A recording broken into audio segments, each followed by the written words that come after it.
Hello guys, this is for Pisces. Welcome dito sa aking channel, Kapalaran 888. Welcome Pisces. Alamin natin Pisces kung anong messages, vibration, energy gabay para sa inyong lahat. Ito ay para sa first 15 days ng December 2025. So, titingnan natin Pisces kung ano ba ang kailangan mong gawin para sa first 2 weeks of December. Okay. The Harvest Moon and the Harvest Moon. Dalawa siya. So, sinasabi ng baraka sa'yo dito, first card mo na 27-9 is organize the mind. Okay? So, sa first 2 weeks ng December, Pisces, kinakailangan mo daw na ayusin ang isip mo. Kailangan mong i-organize kung ano yung mga naiisip mo. Kailangan mong ayusin lahat ng plano mo. Parang ganun. Etong harvest mo na to, parang sinasabi na halimbawa na may matanggap ka na blessings, may darating sa'yo na pwedeng maging masaya ka, sinasabi ng barahan na huwag tayong masyadong excited. Okay? Huwag kang masyadong excited and kailangan mo munang mag-relax, kailangan mong namnamin yung blessings mo. Next card natin is number 26. This is 8. Rest after labor. Wow. So, mayroon ditong mga Pisces na pwedeng kakapanganak nyo lang. So, nagre-rest kayo ngayon, nagpapahinga. And yung iba naman sa inyo dito is talagang literal. It's either magbabakasyon kayo ng isang buwan na hindi kayo magtatrabaho buong December.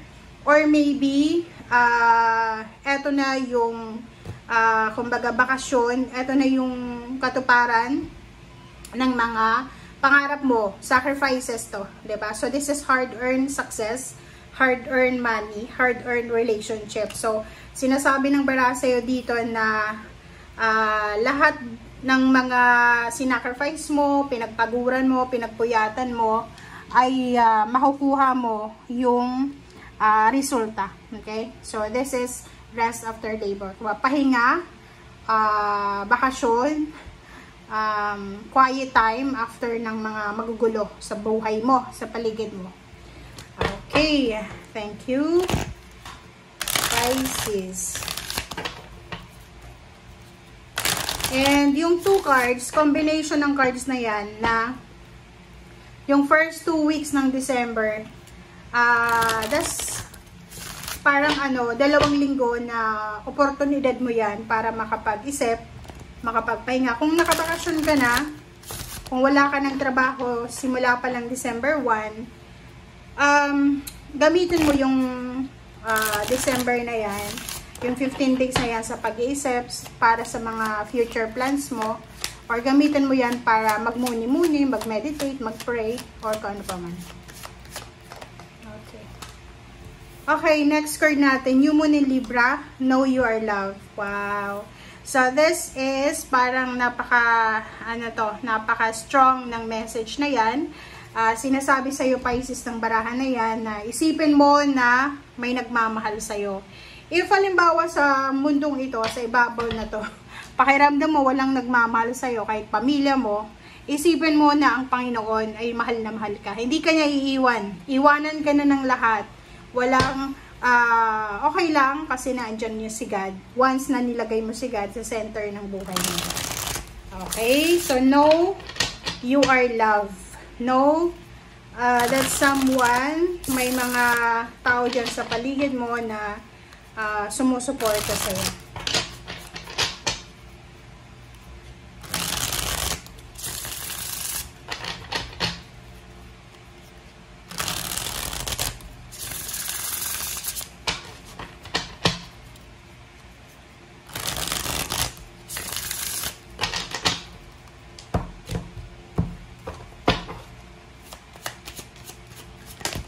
Okay. 7 of Pentacles. Meron ditong Pisces na posibleng ikaw ay, kumbaga, fruition of your labor talaga. Rest after labor. So, sinasabi ng baraka sa'yo dito na etong perang ito, etong tagumpay na to, etong success na to, etong biyaya na to na matatanggap mo ngayong December, matagal mo tong pinagpuyatan, matagal mo tong iniyakan, matagal mo siyang pinagpray, matagal mo siyang hiningi sa Panginoon. Okay? So, sinasabi ng barahan nito na kinakailangan mong bigyan ito ng momentum. Halimbawa, ang tagal mong gustong magka-baby. Okay? And this December, kakapanganak mo pa lang or buntis ka. So, di ba? Sinasabi ng baraha sa'yo dito na you need to namnam, 'di ba? Namnamin mo kung ano yung blessing na 'yan. Okay? Kasi matagal mo 'yan na pinagpray eh. Sa trabaho ganun din. Like for example, matagal kang naghangad na ma-promote sa trabaho. Okay? So, sinasabi ng baraha sa'yo dito na yun, pag na-promote ka, maging thankful and happy ka. And be humble. Kasi matagal mo yan na pinagpray eh. My dear Shan, everything happens for a reason. But, lahat ng gusto mo makukuha mo. Galing naman. Wow, congratulations. Oh. 6 of Wands. Nako. Good job guys. Tapigan niyo yung yung likod nyo. Okay, yung balikat nyo. Good job. Okay, so sa lahat ng mga Pisces dito na nanonood, congratulations sa inyong lahat guys. This is a confirmation from the universe, from spiritual guides and helpers, from the angels, from the heaven. Natingnan mo, lahat ng hinihintay mo, financial recovery, financial confirmation, darating sa'yo. And judgment, sinasabi, maybe there's a confirmation, there's a parang accomplishment, endings, na pwedeng magdala sa'yo ng victory and success. So, yun na nga. Recognition, sa first 2 weeks na to ng December, you will be super happy. Super happy, super contented.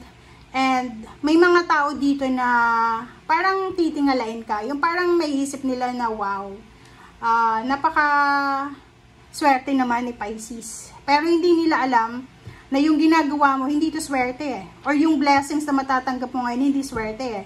Kasi ginawa mo yung best mo eh. 'Di ba? Pinagpaguran, pinagpuyatan mo yan. So, sinasabi ng baraha sa'yo na you will be super powerful. You will be the great manifestor ngayong first 2 weeks na to ng December. So, if ever na wala kang blessings na matanggap, eto ang 2 linggo na to na sobrang powerful itong weeks na to para makapag-wish ka. But syempre, pag nag-wish tayo, make sure na trabahuhin din natin. Hindi lang puro wishes. Okay? So, yun. Isang unexpected na victory and success, unexpected travel, unexpected recognition, awards, public recognition, victory and success na posibleng darating sa'yo. Okay? Ano pa ba? Pisces. Ang ganda ng barahan. Okay. Queen of Wands and 6 of Pentacles. Wow.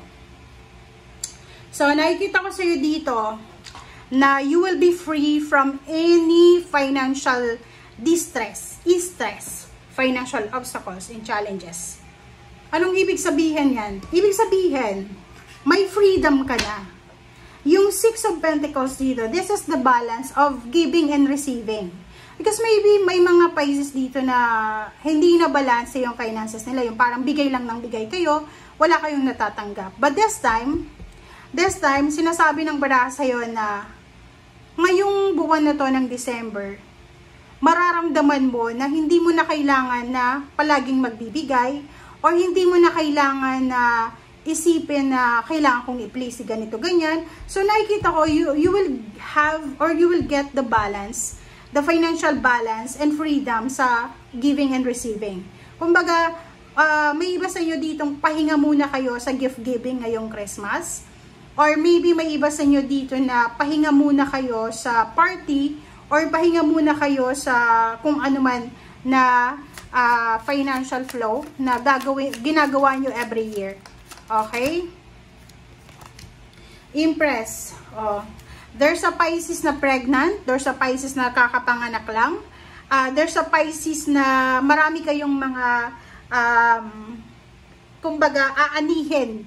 Okay? Marami kayong aanihin na victory and success. Hindi lang ngayong December, kundi starting 2026 hanggang sa kung kailan man or kung saan man. Okay?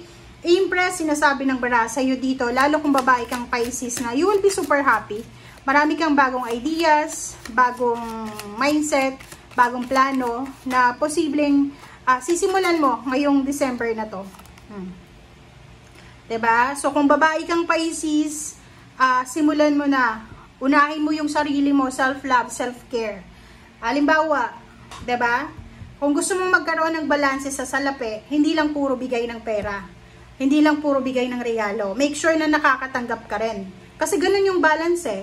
Kasi kung puro ka lang bigay, wala ka namang natatanggap, ibig sabihin, ano yun eh, imbalance yun. That's the law of the universe yan guys. Na yung giving and receiving, dapat balance yan. Hindi pwedeng ikaw lang yung bigay ng bigay, hindi rin pwedeng tanggap ka lang ng tanggap. Make sure na balance eh.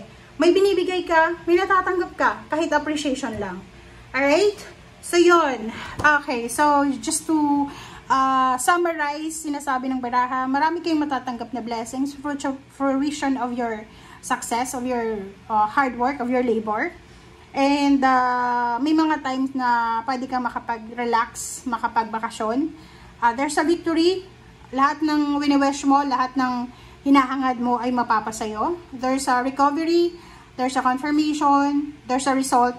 Yun, there's a result na kung ano man na hinihintay mo. Freedom, good health, financial balance, new beginnings, good relationship, and yun yung pwede mong i-expect ngayong first 2 weeks ng December. Thank you guys. Bye!